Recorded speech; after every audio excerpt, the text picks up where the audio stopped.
سلمت قلبي يا ربي لتغسله رفعته لك من خوف.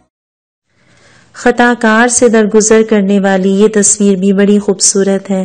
یہ اس البم کی 9ویں تصویر ہے.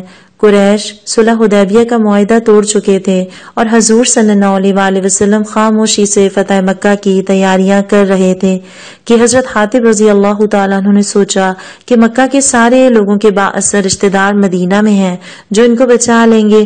میں بے اثر آدمی ہوں، بہتر ہے کہ ان کو اطلاع دے دوں تاکہ وہ اپنی جان بچا لیں.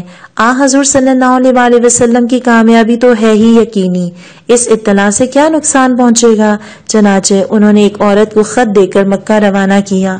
ایک طرف تو ان کی آنکھ اس منظر کا احاطہ نہیں کر سکتی تھی کہ جب رؤوف و رحیم رحمت للعالمین سارے مکہ والوں کے لیے عام معافی کا اعلان کرنے والے تھے، دوسری طرف انہوں نے یہ نہ سوچا کہ اللہ تعالیٰ اپنے رسول صلی اللہ علیہ وآلہ وسلم کو ان کے خط کی خبر دے سکتا ہے.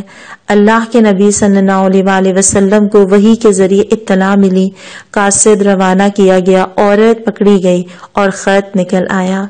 دربار نبی صلی اللہ علیہ وآلہ وسلم میں حضرت حاتب رضی اللہ تعالیٰ عنہ نے اعتراف کر لیا. جرم غداری کا تھا. سیدنا عمر رضی اللہ تعالیٰ عنہ نے گردن زنی تجویز فرمائی.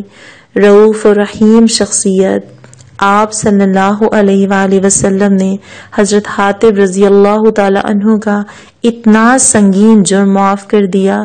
یہ تصویر بتاتی ہے کہ اجتماعیت کو کوئی چیز اگر ناقابل تسخیر قوت بناتی ہے تو وہ عفو و درگزر اور رحمت اور محبت کی پالیسی ہے. محبت فاتح عالم.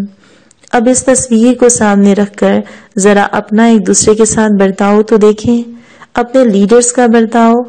ذرا جائزہ تو لیں کہ آپ اسوہ رسالت صلی اللہ علیہ وآلہ وسلم کے کتنا قریب اور کتنا دور ہیں. جتنا قریب ہوں گے لطف پائیں گے، جتنا دور ہوں گے زندگی دشوار ہو جائے گی. تو فیصلہ اب آپ کے ہاتھ میں ہے. اگلی بار ہم آئیں گے 10ویں تصویر کے ساتھ. انتظار فرمائیں.